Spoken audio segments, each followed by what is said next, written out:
Mmoja kampuni binafsi za ulinzi Tanzania, Ukuta kanda ya Pwani, umeliomba jeshi la polisi nchini kusimamia na kuweka utaratibu wa taasisi, watu binafsi na kampuni zisilindwe na walinzi binafsi, bali ambao wapo chini wa kampuni za ulinzi ambazo zimesajiliwa nchini. Ombi hilo limetolewa leo Machi 26, 2026 katika mkutano mkuu wa Ukuta kanda ya Pwani na kuwasilishwa na mwenyekiti wa umoja huo Henry Wilson Mawawa, ambapo ameeleza kuwa kwa kufanya hivyo serikali itakusanya mapato mengi kutokana na kodi zinazolipwa na kampuni hizo ambazo zinasimamia walinzi wanaolinda katika taasisi, kampuni na watu binafsi sehemu mbalimbali nchini. Hasa kwenye mkoa wetu wa Dar es Salaam, tunaamini kuna watu binafsi wanafungua viwanda na biashara. Inawezekanaje mwekezaji anakuja kufungua kiwanda chake, alafu anachukua mtu binafsi kabisa, alafu anamwambia weka hapa ulindi? Ukisema neno tu kwamba kuanzia leo kanda maalum ya Dar es Salaam, iwe mfanyabiashara umetoka nje au upo, ni marufuku kuajiri mtu binafsi, ninakuhakikishia pato la serikali litaongezeka kwa 200%. Sekta ya ulinzi imeajiri watu wengi sana na tunalipa kodi nyingi sana.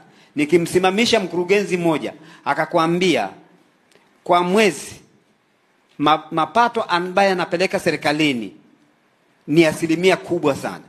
Nikijichukulia mfano mimi mwenyewe, kwa mwezi mmoja SDL peke yake naye wasilisha TRA sio chini ya milioni 20 peke yangu SDL. Sasa chukua kampuni zilizoko 70 hapa, zinawasilisha SDL kiasi gani? Zinawasilisha pato la serikali kiasi gani?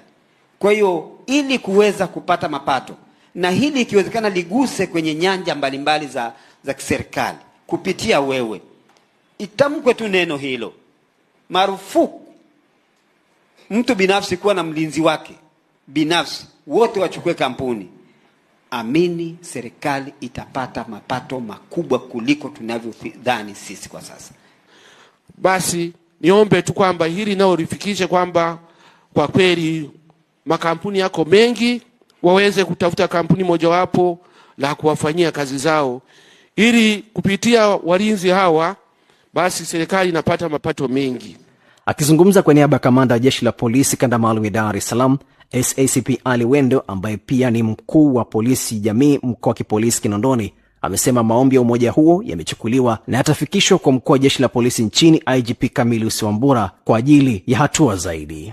Nimeambiwa niseme neno moja, na ni kweli niseme neno moja. Neno moja lenyewe ni kwamba haya yote tulioyaongelea